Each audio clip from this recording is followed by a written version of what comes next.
আসসালামু আলাইকুম রহমতুল্লাহি বারাকাতুহু।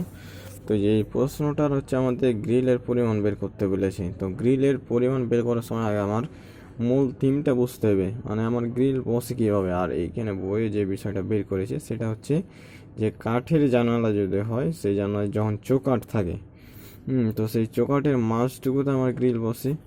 যেমন এখানে যদি একটা বিষয় দেখি আর কি, যে যে এইটা যদি আমার জানালা হয়, সাপোজ আরেকটা ভালো পৃষ্ঠায় দেখি যে এটা যদি আমার জানালা হয়,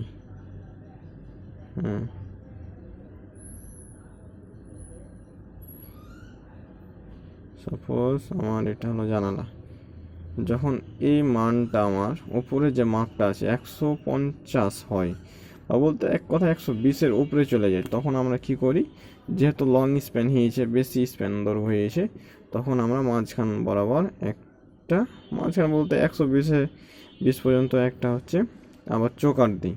তো আমার গ্রিল বসবে এইটুকুতে, আবার এইটুকুতে। তো আমার পুরা মাপ ছিল এখান থেকে কত, 150। তো এই যে এই মাপটাকে কত, 8, এটা 8, এটা 8, তাহলে আমার কত বাদ যাচ্ছে, 3 × 8। তাহলে এই যে মাপটুকু বাঁচি সেটাতে আমার গ্রিল বসবে। একইভাবে উচ্চতার দিকে যদি বলি, এখান থেকে তো আমার মাপ 10, 120। এখন তার মধ্যে আমার, এটা চলে যাচ্ছে কত, 8, এ বলেছে 8, তাহলে আমার 2 × 8 বাদ যে মাপটা পাচ্ছি সেটা হচ্ছে আমার হাইট। তো এভাবে করে আমাদের বের করা লাগবে। যখনই হচ্ছে জানালার প্রস্তরে যে মাপটা আছে 120-এর উপরে চলে যাবে, তখন আমাদের 3টে চৌকাঠ হয়ে যায়। এই জন্য আর আরেকটা বিষয় হচ্ছে যে যখন আমরা চৌকাঠ বলি যে 10 × 8 সেন্টিমিটার, তো এই যে পরের মাপটা কিন্তু আমরা বাদ দিই। এটা কিন্তু একটা খুব ইম্পর্টেন্ট বিষয়, যে যেমন 120 থেকে বা 150 থেকে বাদ দেবো কত, 3 × 8 বা 2 × 8। তো আমরা এই পরের মাপটা বাদ দিই। তো করেছি যে W1-এর ক্ষেত্রে সমস্যা নেই, যেভাবে বের করতে হয় সেভাবে বের করেছি। যখন 120-এর উপর চলে গেছে, তাহলে 3 করতে হয়, সেটাও করেছি। 126 সেন্টিমিটার পেয়েছি। আর এবং হচ্ছে উচ্চতা, আর এটা হয় বর্গমিটার। এখন কয়টা আছে, যেহেতু বিল্ডিং হলো আমার 2 তলা, এই যে 300 আবার হচ্ছে 300, এই জন্য 2 দ্বারা গুণ করতে হবে যা আছে দরজা জানলা। তো এখন জানালার ক্ষেত্রে কোনো সমস্যা নয়। এখন আসতে পারে একটু বারান্দার গ্রিলের ক্ষেত্রে। তো বারান্দার গ্রিল হয়, মনে করো এই যে এটা দেওয়া আছে বারান্দা, তো এইখান থেকে এ পর্যন্ত গ্রিল হবে, আবার এইখান থেকে এ পর্যন্ত গ্রিল হবে।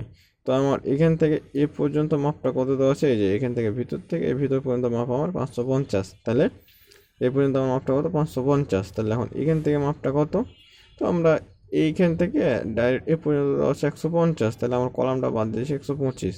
তাহলে এটুকু হচ্ছে দৈর্ঘ্য, এবং হাইট হচ্ছে কত, হাইট বের করার সময় যখন মানে পুরো হাইট আমার কত, 300-300-র মধ্যে আমার একটা বিম চলে গেছে 30 বাদ। আবার উপর থেকে একটা ডপল নামবে, ডপলের উচ্চতা কত, সেটা এই যে প্রশ্নে বলে দেশে যেহেতু যে 60 সেন্টিমিটার। তারপরে আমার হচ্ছে কি নিচ থেকে রেলিং যাবে, রেলিংয়ের উচ্চতা বাদ। এইভাবে করে বাদ সাদ দিয়ে থাকবে হচ্ছে 1.40 মিটার। আর দৈর্ঘ্য তো পেয়ে গেছি। তাহলে বারান্দার রেলিং বলতে যে বারান্দার গ্রিলে, তখন কাজের পরিমাণটা পেয়ে যাবো। একইভাবে যখন আসবো বারান্দার রেলিংয়ের ক্ষেত্রে, রেলিংয়ের উচ্চতা বলে দিয়েছি এখানে যে 75 সেন্টিমিটার, মানে নিচের যে অংশটুকু করি, তো দৈর্ঘ্য তো আমার ওইটাই থাকবে। আর হচ্ছে হাইটটা খালি হয়ে যাবে যে 0.75। তো এটাই ছিল মানে গ্রিলের কাজের পরিমাণটা।